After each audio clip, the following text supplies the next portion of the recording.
넷마블을 한번 살펴보겠습니다. 매출액을 보면 전년 동기 대비 소폭 증가했습니다.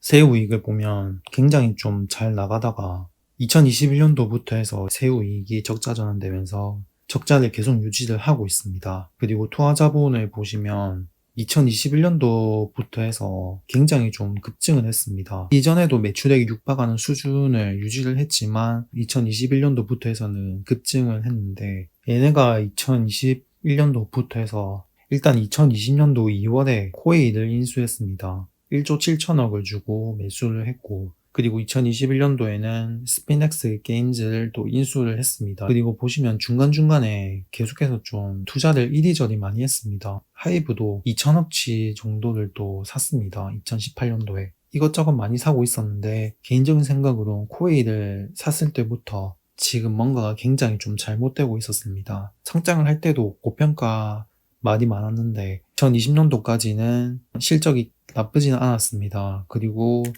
또 주가도 반등을 했지만 상단을 뚫지 못하고 다시 또 하락을 했고, 그 이후부터 해서 주가가 급락을 해서 현재 66,300원, 저점 41,900원 선까지 하락을 하고 현재 조금 소폭 반등을 하고 있습니다. 그래서 잘 나갈 때 투자를 특히 본업과 상관없는, 현재 매출은 거의 모바일 게임에서 다 나오고 있는데 코웨이를 왜 인수했는지 이유를 알 수가 없고 현재 전혀 실적에 도움이 되고 있지 않습니다. 다음으로 연간 PSR 추이를 살펴보겠습니다. 고점 부근 PSR 값은 계속 축소가 되고 있습니다. 올해는 2022년도 실적 기준에서 고점 부근 PSR 값이 2.2까지 하락을 했습니다. 다음으로 최근 12개월간 PSR 추이를 살펴보겠습니다.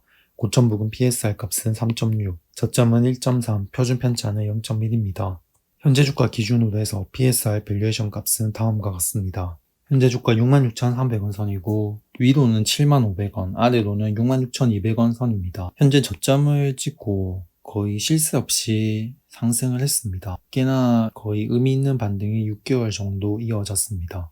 그래서 현재 지금 만약에 여기서 하락을 한다면 62,000원 선까지 하락을 할 수가 있고, 그리고 나서 다시 재차 66,200원, 66,000원 초반 이 선을 다시 돌파를 하는 흐름을 보여준다면 75,500원 선까지도 노려볼 수 있을 것 같습니다. 그래서 지금까지 반등 흐름으로 봤을 때 정하선까지 왔다가 지지를 해주는 흐름을 보여주면서 다시 또 재차 돌파하는 모습을 보여줄 때 강하게 또 치고 나가는 그런 흐름을 보여주고 있습니다. 그래서 물론 지금 상황에서는 뭐 더 깨고 내려갈 수도 있고 더 올라갈 수도 있고 그건 알 수 없지만, 의미 있는 가격대에서 돌파 시도가 나온다면 계속해서 좀 접근을 하기에는 나쁘지 않을 것 같습니다. 다음으로 연간 PER 값은 적자이기 때문에 생략하겠습니다. 다음으로 연간 PBR 추이를 살펴보겠습니다. 고점 부근 PBR 값도 주가가 계속 하락함에 따라서 밸류에이션 축소가 계속 나오고 있습니다. 다음으로 최근 12개월간 PBR 추이를 살펴보겠습니다. 고점 부근 PBR 값은 1.8, 저점은 0.7, 표준 편차는 0.1입니다. 현재 주가 기준으로 해서 PBR 밸류에이션 값은 다음과 같습니다. 현재 주가 66,300원 선이고 PBR 밸류에이션 값 위로는 67,800원, 아래로는 63,600원 선입니다. 그래서 현재 계속 견조하게 반등 흐름이 이어지고 있고, 돌파 시도를 하다가도 다시 지지선을 이탈하고 하락을 해도 다시 또 돌파 시도가 나오면 또 접근을 할 수가 있습니다. 반등 흐름은 당분간 좀 이어지지 않겠나 생각합니다. 그래서 지금 고점 67,800원 선을 앞두고 있는데, 지금 여기를 또 돌파를 한다면 72,100원 선까지도 단기적으로 반등 흐름이 이어질 가능성이 있습니다.